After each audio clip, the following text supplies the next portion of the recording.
విషయాలు చెప్తూ వారు దుర్గా వెంకట స్వామి గారు నేను కూడా మంచిగా గుర్తుంది.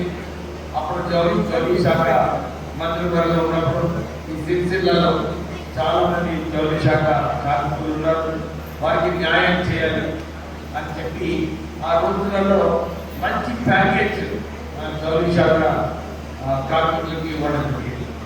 నేను మునుగోడు బై ఎలక్షన్లో అక్కడ కూడా చాలా మంది పనిచేస్తున్నారు. ఆ క్యాంపెయిన్లో వెళ్ళినప్పుడు కూడా అందరూ కూడా గుర్తు చేస్తున్నారు.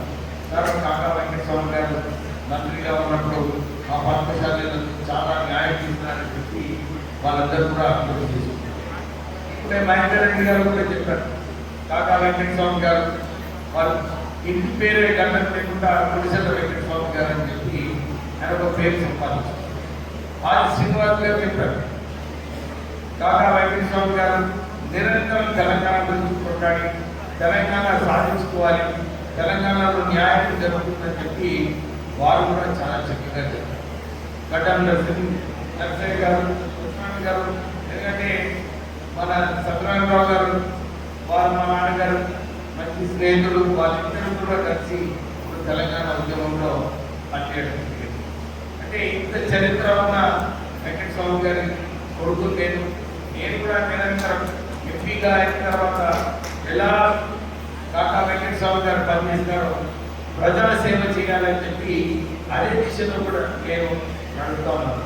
మీకు అందరూ తెలుసు, తెలంగాణ ఉద్యమంలో కూడా పార్లమెంట్లో కాకా వెంకటేశ్వర గారి స్ఫూర్తి తీసుకొని తెలంగాణ కోసం ఎట్లా తెలంగాణ సాధించుకోవాలని చెప్పి ఆ రోజులలో పార్లమెంట్లో మా తెలంగాణ ఎంపీలందరూ కూడా పొన్నం ప్రభాకర్ గారు, మధు యాక్షన్ గౌడ్ గారు, రాజగోపాల్ రెడ్డి గారు, జగన్నందన్ గారు, మేమందరం కూడా కలిసి తెలంగాణ ఎట్లనాన్ని ఇస్తే బాగుంటుందని చెప్పి ఆ రోజులలో కొట్లాడడం జరిగింది. మా కొట్లాట ఏదైతే పార్లమెంట్ అయిందో అది ఒక కీలకమైన విషయం అయిందన్నమాట. అప్పుడు తెలంగాణ నిర్ణయం తీసుకోవడంలో సోనియా గాంధీ గారు చాలా సమయం చెప్పారు, నిజంగానే తెలంగాణ ఎంపీస్ అందరూ కూడా మంచిగా కొట్లాడారని చెప్పి చాలాసార్లు పబ్లిక్ గా చెప్పడం జరిగింది. ఆ రోజులలో ఎవరైతే తెలంగాణ గురించి వారు త్యాగాలు చేసినారు వాళ్ళందరూ కూడా సూసైడ్ చేసుకున్న వాళ్ళందరికీ కూడా మేము ఆ రోజులలో ₹1,00,000 అందరికీ ఇవ్వాలని చెప్పి ఆ రోజుల్లో సిల్సిలా కూడా రావడం జరిగింది. మీరందరూ కూడా గమనించాలి. అప్పుడు కేవలం ఒకటే ఒక కార్యక్రమం తెలంగాణ సాధించుకున్న తర్వాత మనందరికీ బాగుపడుతుందని చెప్పి మనమందరం కూడా ఆలోచనతోని తెలంగాణ సాధించుకోవడం జరిగింది.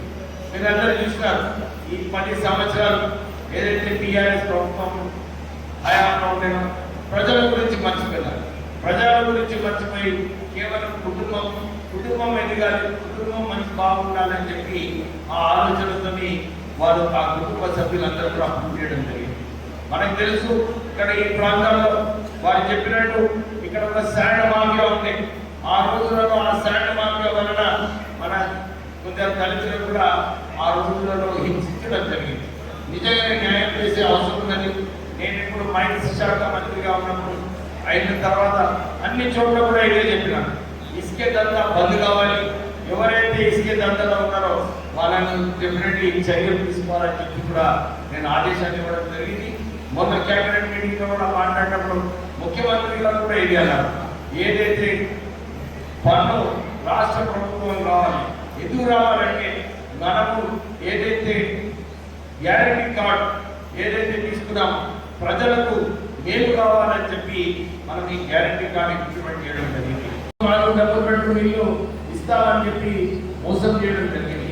కానీ ఇప్పుడు ఇందిరమ్మ ఇల్లు ఏదైతే 12 సంవత్సరాల క్రితము కాంగ్రెస్ ప్రభుత్వం ఇచ్చిందో మరొకసారి ఇందిరమ్మ ఇల్లు ఇవ్వడంలో చాలా మంది పేద ప్రజలందరూ కూడా వారందరూ లాభం పొందుతున్నారు.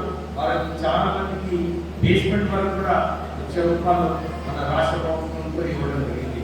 సన్న బియ్యం అనుకోండి, కొత్త రేషన్ కార్డు అనుకోండి, రైతు భరోసా అనుకోండి, ఇవన్నీ కూడా రాష్ట్ర ప్రభుత్వము పేద ప్రజలకు మనము మంచిగా చేయాలని చెప్పి అదే ఆలోచనతో ఈ రాష్ట్రానికి ఈ కల్వకుంట్ల కుటుంబం ఏదైతే ఆర్థికంగా ఖజానా ఖాళీ చేసినారో దోచుకున్నారో ఇవన్నీ దోచుకోవడం వలన ఇబ్బందులు ఉన్నప్పటికీ కూడా మనం ప్రజలకు న్యాయం చేయాలని చెప్పి రేవంత్ రెడ్డి గారు ఈ అన్ని కార్యక్రమాలు తీసుకొని ఈ స్కీమ్స్ అన్ని కూడా సరిగా ఇంప్లిమెంట్ చేస్తూ ముందుకు వెళ్తున్నారు.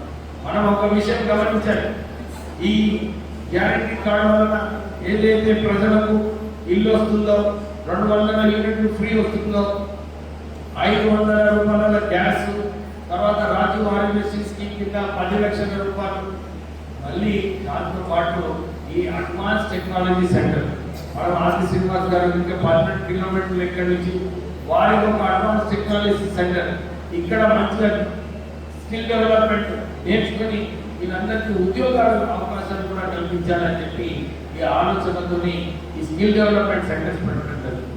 మొన్న ఎలక్షన్లలో కూడా కాంగ్రెస్ పార్టీ అందరికీ వాగ్దానం ఇచ్చింది, 2 లక్షల ఉద్యోగాలు కల్పిస్తామని చెప్పి. ఇప్పటి వరకు సుమారు 60,000 ఉద్యోగాలు కల్పించడం జరిగింది. ఈ వచ్చే సంవత్సరం డిసెంబర్ వరకు 1,00,000 ఉద్యోగాలు మన రాష్ట్ర ప్రభుత్వం కల్పిస్తుంది.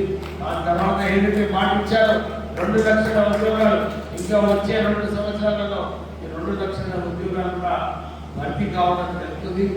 మన యువకులకు ఎవరైతే ఇంత ముందు నుంచి ఎదురు చూస్తున్నారో వీళ్ళందరికీ కూడా ఉద్యోగాలు ఇప్పించే అవకాశం మన కాంగ్రెస్ ప్రభుత్వం ఇస్తుంది.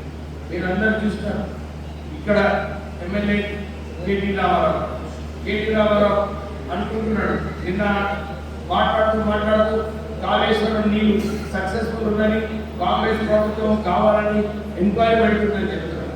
వారికి అవగాహన లేదు కేటీఆర్కి. ఎందుకంటే ఈ ఇక ఏదైతే మొన్న ముఖ్యమంత్రి గారు drinking water supply twin cities కోసం హైదరాబాద్ సికింద్రాబాద్ కి నీళ్ళ విషయంలో ఇంతకుముందు కాకా వెంకట స్వామి గారు ప్రాణాంత చివర ఏదైతే వారు ఆ వైఎస్ రాజశేఖర రెడ్డి గారితో ఆ రోజులలో కొట్లాడి ఆ ప్రాజెక్ట్ క్లియర్ చేసి 36,000 కోట్ల ప్రాజెక్టులో 11,000 కోట్ల రూపాయలు ఆల్రెడీ ఖర్చు పెట్టడం జరిగింది. కేవలం 24,000 కోట్లు ఖర్చు పెడితే ఆ ప్రాజెక్ట్ పూర్తిగా అయ్యేది. కానీ కావాలని కమిషన్లు దోచుకోవడానికి ఆ ప్రాజెక్టు తుమ్మడియాడ నుంచి చేంజ్ చేసి మన కాళేశ్వరం తీసుకుపోవడం జరిగింది. కాళేశ్వరం ప్రాజెక్టు వాళ్ళ డిజైన్ వాళ్ళే కట్టినారు, వాళ్ళ హయాంలోనే ఆ ప్రాజెక్ట్ కుంగిపోయింది. అక్కడ ఆ ప్రాజెక్ట్ వలన ఒక్క బొట్టు నీళ్ళు కూడా ఈ 2 సంవత్సరాల నుంచి ఎవరికి లాభం పొందలేదు. కానీ వారు అంటున్నారు, అరే ఇప్పుడు సిటీకి తీసుకువెళ్ళేది కాళేశ్వరం ప్రాజెక్టు అన్ని అబద్ధాలు అన్నమాట. నేను నిన్న కూడా ప్రెస్ లో మాట్లాడినప్పుడు ఇదే క్లారిఫై చేయడం జరిగింది. ఈ తుమ్మిడి అడ్డ నుంచి ఎల్లంపల్లి ప్రాజెక్ట్ ఏదైతే ఉందో అది కాంగ్రెస్ హయాంలో కట్టించినారు. ఈ మల్లన్న సాగర్కి కూడా ఎల్లంపల్లి నుంచి నీళ్లు పోతున్నాయి, కానీ కాళేశ్వరం నుంచి నీళ్లు పోవడం లేదు. వారు నిజంగా అవగాహన కేటీఆర్ గారికి సరిగా లేదు. అందు గురించి వాడు తప్పుగా ప్రజలను మొగ్గ పెట్టడానికి ఏదో ఒకటి ఆరోపిస్తున్నారు. నిజంగానే వారికి రాజకీయాలలో ముందుకు వెళ్ళాలంటే వారి మొదలు వారి చెల్ల ఏం చెప్తుందా అని ఆలోచించుకోవాలి. ఎందుకంటే వారు ఈ నిరంతరం 5 సంవత్సరాల నుంచి అందరూ కూడా ప్రజలు చెప్తున్నారు, కేసీఆర్ హయాంలో అవినీతి ఎక్కువైపోయింది, కేవలం కుటుంబ సభ్యులే దోచుకుంటున్నారు, వారిపైన చర్యలు తీసుకోవాలని చెప్పి ఇప్పుడు కూడా మనం ఇదే చర్చించుకున్నాం, ప్రజలను తీసుకువెళ్ళాము. అందుగురించి ప్రజలు వారిని ఇంట్లో కూర్చోపెట్టారు. కానీ ఇప్పుడు వారికి సొంత చెల్ల చెప్తున్నారంటే నిజంగా కేటీఆర్ వారి ప్రశ్నలకు సమాధానం వారివ్వాలి. కానీ వారు ఏదైతే ప్రజల సొమ్మును దోచుకున్నారో దాని గురించి నేను ఇదే కోరుతున్నాను. మాన్యారెడ్డి గారు, మనము ఈ సిరిసిల్లలో కాంగ్రెస్ పార్టీని బలపరిచే బాధ్యత మనం అందరం తీసుకోవాలి. నేను మొన్న